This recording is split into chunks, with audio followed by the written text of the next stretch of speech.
Teng धोखा देवे तब तो हाँ तो का चुप काहे हो गइली बोल। झूठो के वादा तोहार दिल के इरादा जदी जान जाईती हम तो तोहारे दुताला पर से फान जाईती।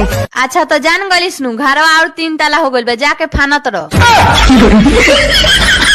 पहिले के छोरी संस्कारी मोबाइल न चलावे पहिले के छोरी संस्कारी मोबाइल न चलावे अभी के छोरी छौ छौ गो छोरा से रोज बतियावे कैसन अलै रे जमाना।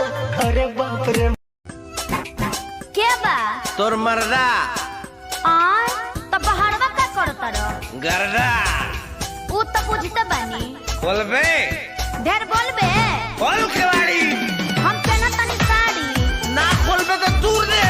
हां त घर के मुहवा छोड़ दे। अरे तो खोला बुझ जल्दी से अपना कष्ट बता क्या होता है स्पष्ट बता। कोस के पकड़ो असर बहुत है बाबा जी के डंडी में। मेरा जार भगाओ झाझटिया खट रहे हैं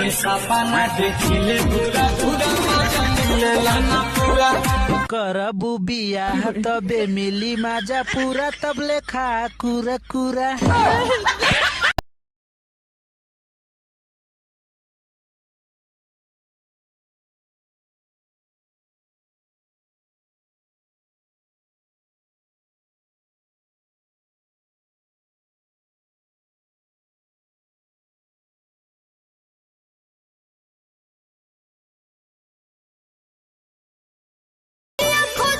उनका के हम अपनाई बहो गरबा में डालबू बरमाला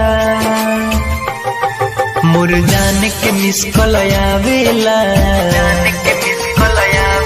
मोर पगली के मिसकल आवेला तो दिल के धड़कन बढ़ जा। अच्छा भइलो की का बाबूजी तोरा कैसे मालूम रे?